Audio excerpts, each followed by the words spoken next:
दर्शक बंधु आपण मैंने जानिथिबे काली पवित्र राम नवमी थिला। 500 वर्ष पर भव्य हैला राम लल्लंकर जन्म उत्सव। बालक रामंकर सूर्य तिलकु अगणित राम भक्त देखिले। चैत्र नवरात्रिर नवम तिथि राजा दशरथंक चारिपुत्र राम लक्ष्मण भरत एवं शत्रुघ्न जन्म होइथिले, जोंथिरे विष्णु रामंक रूपरे निजर सप्तम अवतार नेइथिले।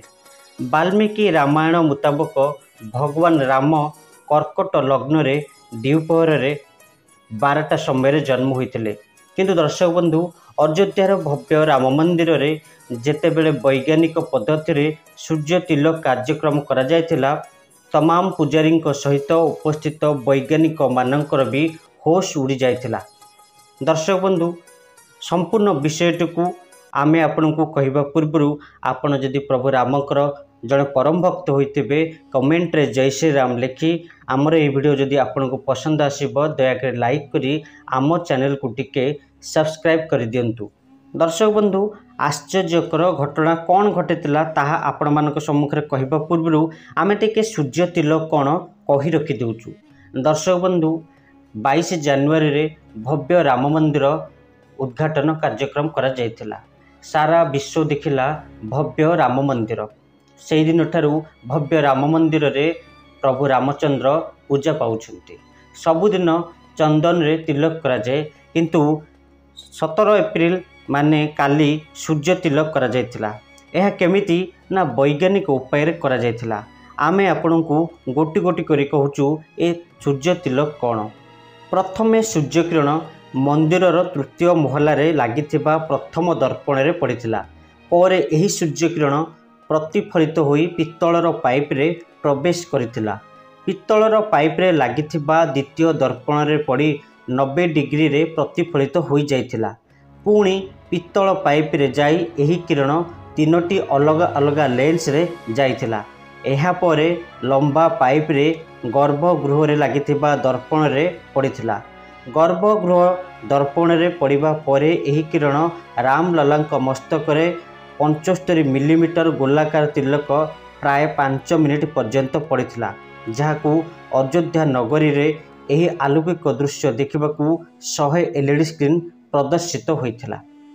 बंधुगण, वाल्मीकि रामायण अनुसार भगवान विष्णुक सप्तम अवतार श्रीराम चैत्र मास शुक्ल पक्षर नवम दिन में जन्मग्रहण करते। तेणु यही दिनटी को केवल भारत नुहे विदेश रे अनेक स्थान रे मध्य बड़ उत्सव रे पालन करा जाए। राम केवल एक शब्द नुहे, यह हेउची एक तत्व। प्राण सहित जड़ित शब्दर अन्य नाम हेउची राम। जोंटी राम अच्छी सेठी जीवन अच्छी। राम बिना जीवन शून्य। जदि राम शब्द को नहीं योगशास्त्र अनुसार विचार करा जाए, राम हेउछंती उभय सूर्य और चंद्रर सम्मिलित एक गूढ़ तत्व।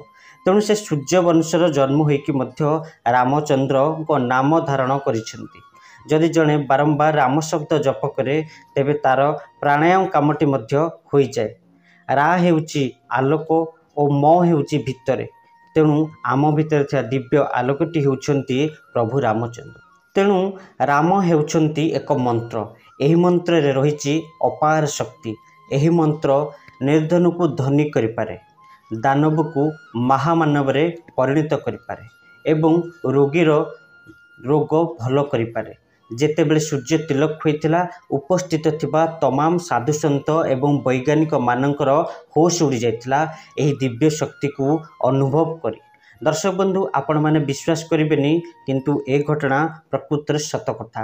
जेतेबेले भगवान रामंक मस्तक रे सूर्य किरण पड़िथिला, सेतेबेले सेठार उपस्थित थिबा समस्त ज्ञानी गुणी साधु संत एवं वैज्ञानिक मानकर होश उड़ी जाइथिला।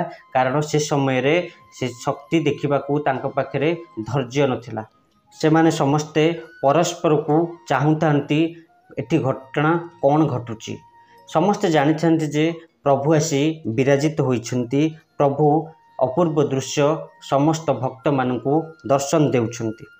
दर्शक बंधु, आपण जदि प्रभु रामचंद्र को भल पाउथिबे ताहले कमेंट रे जय श्री राम लिखंतु। जदि आमर ये भिडियोटी आपन को पसंद आछि दयाकरी लाइक करी आम चैनल को टिके सब्सक्राइब कर दिंतु। जय श्री राम।